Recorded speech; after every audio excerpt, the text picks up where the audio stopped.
Hello दोस्तों, Hindi स्टोरिया channel आपका अभिनंदन करता है।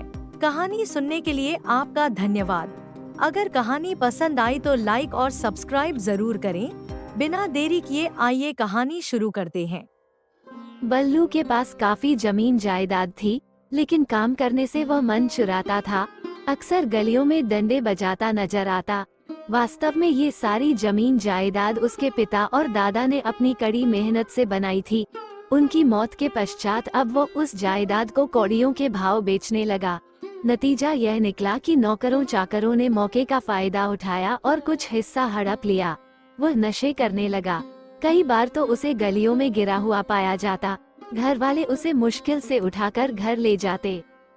बल्लू के नशेड़ी होने की आदत ने घर की इज्जत को बर्बादी की ओर धकेलना शुरू कर दिया।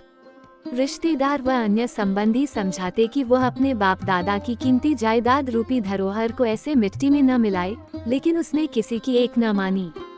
समय गुजरता गया। कहते हैं कि निठल्ला बैठकर खाने से तो कुएं भी खाली हो जाते हैं। जब बल्लू का नशा उतरा तब तक उसकी काफी आयु गुजर चुकी थी। उसे मन ही मन दुख होने लगा कि उसने अपने पूर्वजों की मेहनत से कमाई हुई कीमती संपत्ति को क्यों बर्बाद किया। वो खोई हुई जमीन जायदाद को वापस लेने के लिए सोचने लगा। एक बार उसके गांव में एक मदारी आया जिसने जादू के विभिन्न तमाशे दिखाए। काश मेरे पास भी कोई ऐसा जादू हो जिससे मैं अपनी खोई हुई संपत्ति प्राप्त कर सकूं।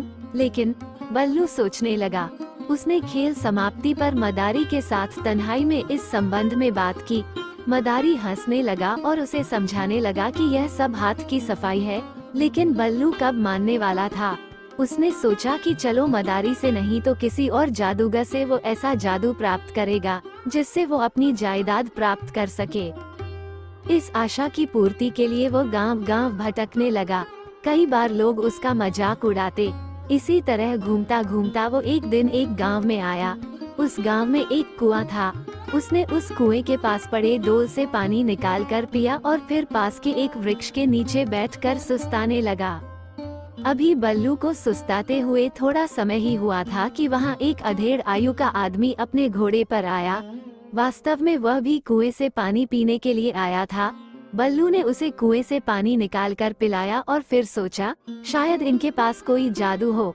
मैं इनसे बात करके देखता हूँ। बल्लू उस व्यक्ति से पूछने लगा, बाबा, क्या आपके पास कोई ऐसा जादू है या आप ऐसे जादू के बारे में जानते हो जिसकी सहायता से मैं अपनी ही गलतियों से खोई हुई जमीन जायदाद वापस प्राप्त कर सकूं? पहले तो उस बूढ़े बाबा ने सोचा कि शायद बल्लू मजाक से पूछ रहा है, लेकिन जब उन्हें विश्वास हो गया तो वह बोला, हाँ, मैं सबसे बड़े जादू के बारे में जानता हूँ जो तेरी खोई हुई जमीन को वापस दिलवा सकता है। बल्लू ने एकदम से कहा, तो जल्दी बताइए बाबा जी, मैं उसके लिए काफी समय से भटक रहा हूँ। आदमी ने उसे प्यार से समझाया, बेटा, वह जादू कहीं और नहीं बल्कि तुम्हारे अपने पास है। क्या, मेरे अपने पास? बल्लू ने हैरानी से पूछा। हाँ, तेरे अपने पास। ये देखो, उसने बल्लू के हाथ अपने हाथ में पकड़कर कहा, तुम्हारे हाथों में ही सबसे बड़ा जादू है। इन हाथों से की मेहनत से तुम अपनी खोई हुई जायदाद और खोया हुआ सम्मान फिर से प्राप्त कर सकते हो। ये कहकर बूढ़ा बाबा अपने घोड़े पर सवार होकर चला गया। अचानक जैसे बल्लू के दिमाग में कोई रोशनी फैल गई। उसने तुरंत निर्णय किया कि वह अब सारे नशे छोड़कर अपनी मंजिल प्राप्त करेगा। कड़ी मेहनत और आत्मा बल से बल्लू ने फिर से अपनी खोई हुई जायदाद प्राप्त कर ली। एक दिन बल्लू अपने आंगन में कुर्सी पर बैठा था। अचानक उसी वृद्ध व्यक्ति ने अंदर प्रवेश किया।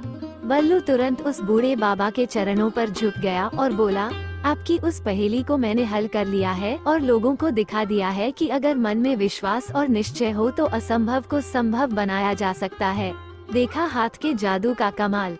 मुस्कुराते हुए उस सज्जन ने बल्लू से फिर कभी मिलने का वादा किया और उसे आशीर्वाद देकर आगे बढ़ गया।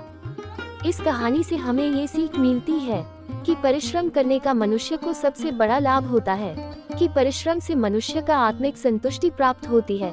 उसका हृदय गंगा जल की तरह निर्मल एवं पवित्र हो जाता है। उसे सच्चे ऐश्वर्य की प्राप्ति होती है।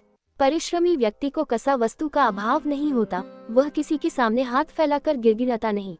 परिश्रम का एक और लाभ यह है कि परिश्रम से मनुष्य का स्वास्थ्य ठीक रहता है। जो लोग दिन रात मेहनत करते हैं वे कभी बीमार नहीं होते, उन्हें कभी कोई रोग नहीं सताता। परिश्रमी व्यक्ति में एक नई शक्ति, नई स्फूर्ति पैदा होती है। वह सदा चिंता मुक्त और तनाव मुक्त रहता है।